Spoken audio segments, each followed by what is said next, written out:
It feels like this offseason, the Rams started with Matthew Stafford.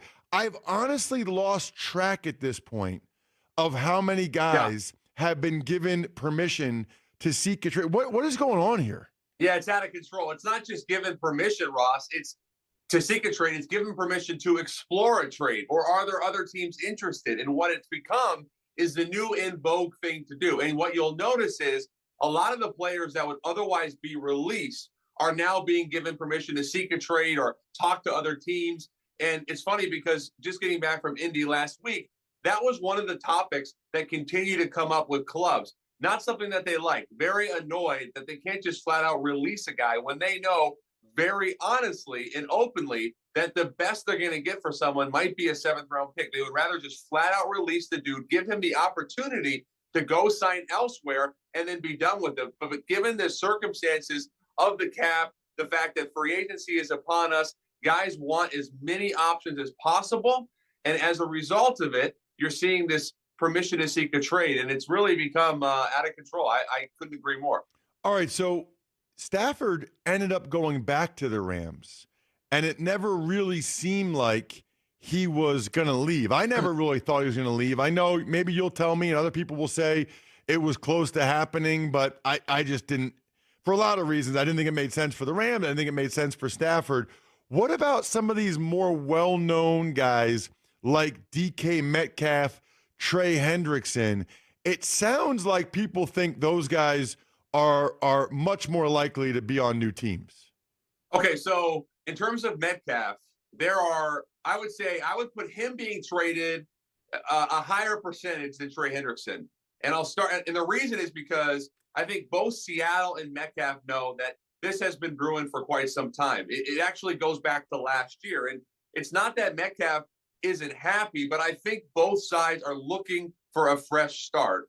And, DK is going to fetch a significant price. I don't know if it's going to be a 1. I don't know if it's going to be a 2 and a 4. I don't believe it's going to be a 1 and a 3. But the problem is for both him and Hendrickson is that because these guys are premium players, the team trading for them not only has to give up the asset or assets, draft capital to get the player, they then have to pay the player. And both of these guys are seeking significant contract extensions. In Metcalf's case, just turned 28. Hendrickson is 30, obviously an all-pro. I think Metcalf gets traded first.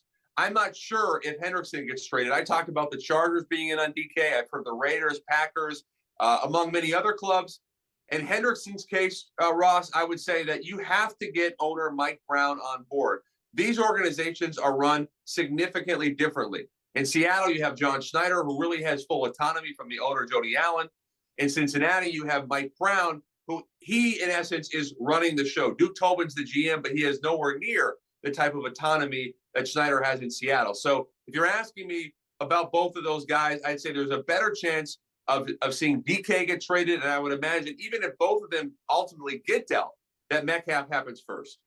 Talking with NFL insider Jordan Schultz, does a terrific job for Fox Sports. The Hendrickson thing is very interesting, Jordan, because it felt like after the Max Crosby contract came out, it kind of felt like the Bengals were throwing in the towel. I do not envision them giving him that type of contract. So when you say you think there's a better chance DK gets traded, do you think that the Bengals might try to play hardball with Hendrickson and make him play out this last year? Yeah, they have been. In fact, if you actually trace Hendrickson back to last year, he already requested a trade and went nowhere. And so they have been meeting and delegating over the past few weeks. And he was in Cincinnati yesterday. He went to the facility, met with the entire organization, met with the Bengals brass, and basically talked through it because he got an offer that was significantly below market value 2 weeks ago. And I think what happened was Cincinnati really had to talk Hendrickson off a ledge, hoping that he wouldn't request a trade. And then they met yesterday, seeing if they could find common ground. They ultimately didn't. He's been a staple within that organization. He's a first-team All-Pro, but they also have Jamar Chase and T. Higgins to deal with. And they still want to extend Mike Gesicki to tight end. And obviously Burrow wants all these guys back, but you can't pay everyone. And if you're the Bengals, this is not an organization flush with cash, Ross. So Hendrickson, I believe, would sign somewhere in the middle of 3 years, 85 to 90. I know he would love 100. It's not realistic. Cincinnati, all I'll say without giving you specific numbers, is nowhere near that number. In fact, I'll give you this. I don't believe Cincinnati has come over the $70 million threshold. So that tells you how far away they are. And as a result, you have to make a decision if you're the Bengals, Ross. Do you trade Trey Hendrickson, or do you simply try to find a number and go up where really you don't want to do that, knowing, again, that you have the receivers to deal with? Right. As I said earlier in the show, Jordan, I have no sympathy. They have nobody to blame but themselves. They could have worked on any of these deals over the last couple of years and gotten ahead of this thing, gotten them done. It's interesting, though, that you mentioned Hendrickson meeting with the entire Bengals organization, because there was news out this morning that Myles Garrett requested a meeting with Browns owner Jimmy Haslam, and he declined to meet with Garrett. What, if anything, do you know about that, or even just the Myles Garrett situation, Jordan? Well, you talked about the Bengals putting themselves in a bad position. They should have taken care of Jamar Chase when they had the chance. They should have addressed Trey Hendrickson last year. The Browns are in a similar boat with owner Jimmy Haslam. And all due respect to him, I don't know how you look at Myles Garrett and you treat him this way. This is, without question, the face of the franchise, and he has been for the better part of the last decade. He's arguably the best defensive player in football year in and year out. And for you to refuse to meet with the guy is insane. It really is. I have no understanding of it. I have no sympathy for the Browns because, like the Bengals, they have put themselves in this position. If you're Myles Garrett, you obviously have made a lot of money and you want to win. And he has made it abundantly clear to us, Ross, that he does not believe that can happen with the Browns. So if you're the Browns, if you fast forward the situation, what are you going to accomplish by not meeting with the guy? We're going into free agency next week. We're in March. It's going to get worse and worse and worse if you don't handle this now. And it's a problem that's been festering for quite some time. So I don't get it at all. And if Myles Garrett wants a meeting, you take the meeting. Yeah. Speaking of things I don't get, can you explain to me why the NFL still has this quote unquote, I guess they call it now the negotiating period. For a while there, we were calling it the legal tampering period. It starts Monday, but then the official league year doesn't start till Wednesday at 4 p.m. Do you understand the logic or reasoning there, Jordan? Not particularly, Ross, but I was not ever the greatest student. You know, I always give you problems. You know, you're the Ivy League guy. I went to the fake Ivy League school, Occidental.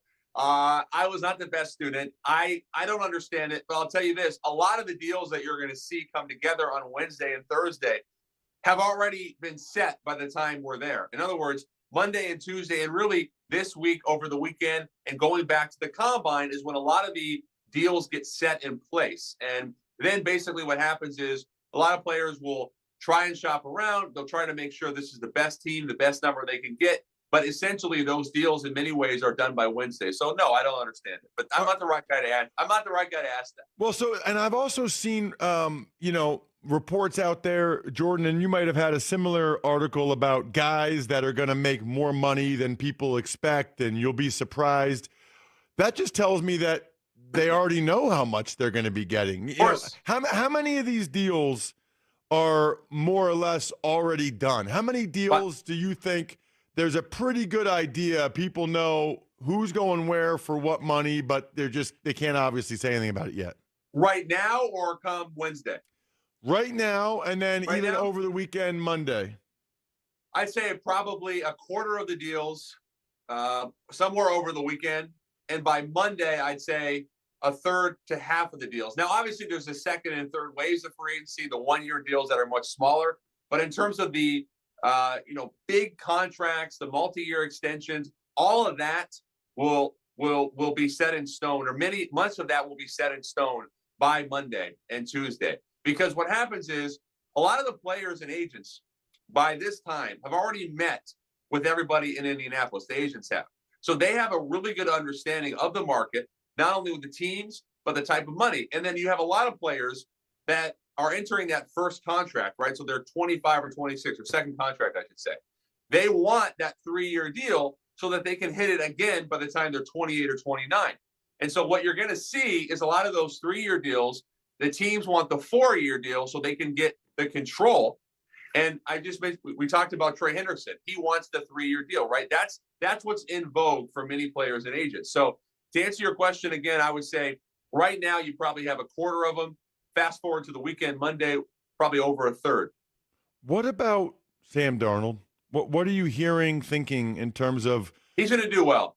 Oh, okay. Yeah, I think he's going to do well. I think he's going to. We just said would some guys surprise some people?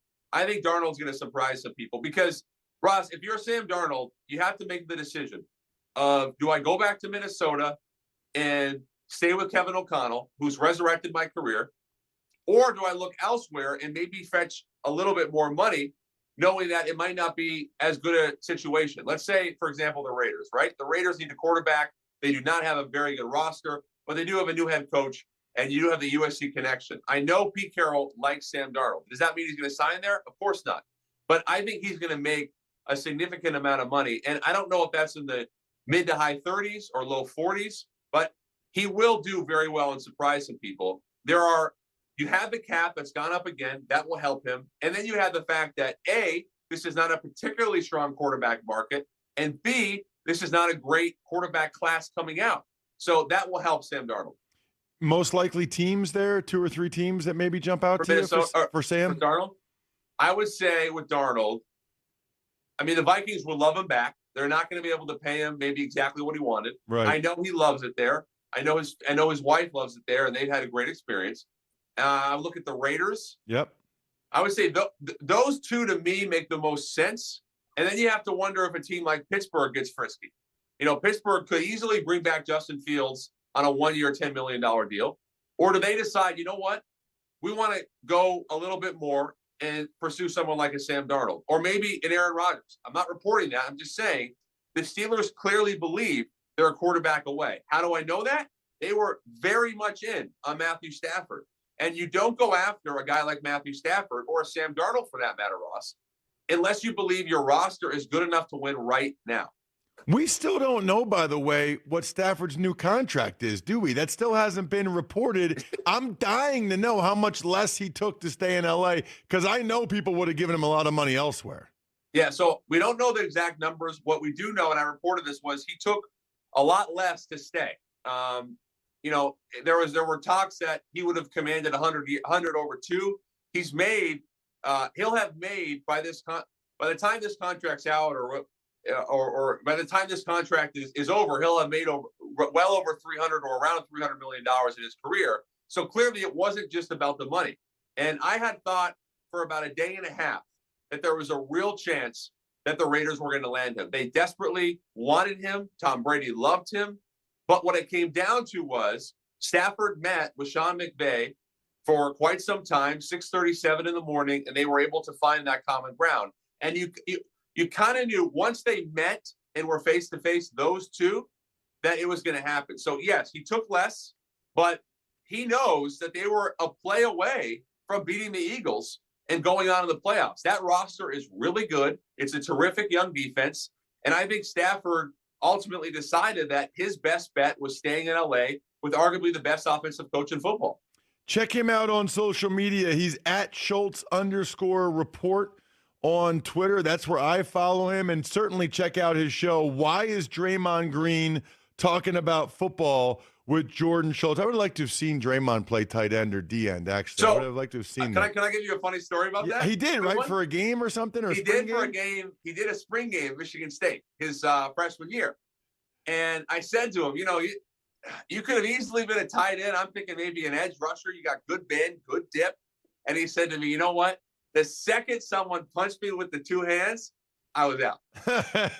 And Ross, I think as an offensive lineman, you can respect that. Oh, I love it. Hey, I would love to have played football against Draymond Green and try to light him up. That's what makes it fun. Jordan, thanks so much for the time, man. Appreciate it. Thanks, guys. Take care.